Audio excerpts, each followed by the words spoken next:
Pioneer is relatively inexpensive compared to similar formats like Modern.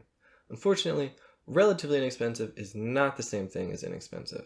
A competitive Pioneer deck is still going to set you back several $100s, and that's just one deck. So what if you want to switch or try something new or brew something up? How do you invest in a format to stretch your dollar as far as possible? Well, that's what we're going to look at today. Let's get started.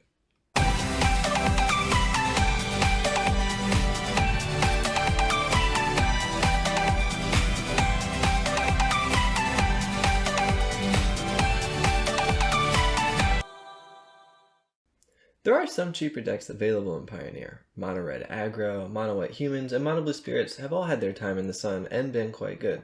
But if you buy into those, you're only buying into that one deck. On the other hand, if you buy into a blue-red mana base, you open yourself up to much more flexibility within the format. To be clear, these lands are expensive. When I priced out 4 of each of these dual lands, and 2 of each of these utility lands today on December 8th, 2022, it did come out to about $230, and that's no joke, that's a bunch of money. But after that initial investment, you'll own key pieces to a slew of decks in the format that range from janky to competitive, and cover archetypes from aggro to control. Check this out. Izzet Phoenix has been a staple of the Pioneer format since its inception. Arc-like Phoenix and Ledger Shredders beating down your opponents in the air, drawing through your deck with pieces of the puzzle and Opt and Consider and Treasure Cruise, taking extra turns with Temporal Trespass. This deck is top tier, one of the best 3 or 4 decks in the format, and it has been for a really long time. Izzet Prowess has really fallen off in popularity after the banning of Expressive Iteration, but there's still something to be said about an aggressive deck with cheap creatures like Soulscar Mage, Monastery Swiftspear, and Sprite Dragon that pairs those with a bunch of cheap spells to get in on your opponents and kill them extremely quickly. If you're looking for something similar to Izzet Prowess but with a bit more tribal flavor, you can always go with Izzet Wizards, where you cast lots of spells, buff up your creatures, and smack the opponents in the face. If you're feeling more like artifacts, Izzet Ensoul was a very popular deck at the beginning of the Pioneer format. It's a little less popular these days, and when Ensoul is played, it's often in a blue-white shell, but red-blue is still perfectly viable. You take advantage of Ensoul Artifact to make cheap artifacts like Bomat Courier into huge threats, and back that up with spells like Shrapnel Blast that get you across the finish line.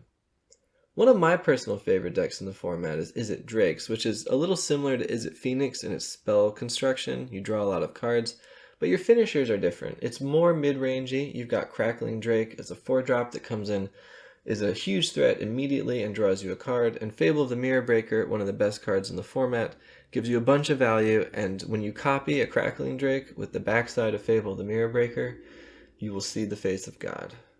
With the printing of Third Path Iconoclast in Brothers War, Young Pyromancer has a new best friend, because now there are 8 of them you can put in your deck.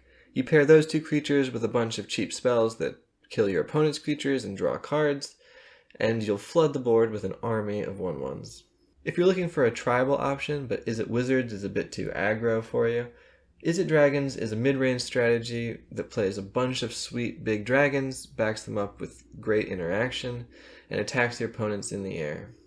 Izzet Control is another formerly top-tier deck that's taken a bit of a backseat since the Expressive Iteration ban, but the strategy of pairing Narset, Potter of Veils with Days Undoing or Collective Defiance to make your opponents discard their hand and then only draw 1 card back is an extremely fun, interesting backbone to an otherwise pretty staple, effective control deck. My nomination for most underplayed deck in the entire Pioneer format is Indomitable Creativity.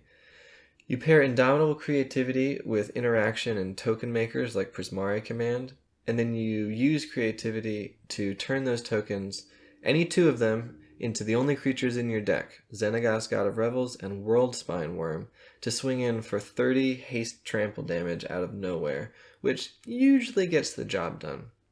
There are a couple Izzet Creativity variations. If you're looking for a little bit more of a control or mid-range plan, you can replace the Worldspine Worm and Xenagos plan with Torrential Gearhawks and Magma Opus. Magma Opus makes treasures that you can use Creativity on, and Torrential Gearhawk can flash back Opus for incredible value. My personal favorite deck in the format is Indomitable Creativity that gets you Terror of the Peaks. This does 30 damage directly to your opponent's face if you can get 3 Terror of the Peaks enter the battlefield simultaneously, but it's also just a 5-drop dragon that's way better than people realize on the battlefield, and you can lean on your mid-range plan with a combo finish if you need it or your opponent gives you the opportunity. And of course, there's whatever you decide you can brew up in this space. There are a bunch of options. You can have a cycling deck, you can have combos with Possibility Storm, pair Mox Amber with Drafna. The options are endless, and by investing in that Izzet mana base, they can all be yours. And that does it. Thank you so much for watching. If you liked the video, please like the video. And please reach out to me with any questions, either in the comments or on Twitter at Monetary Mentor. I look forward to hearing from you, and until then, be kind to yourself and have fun out there.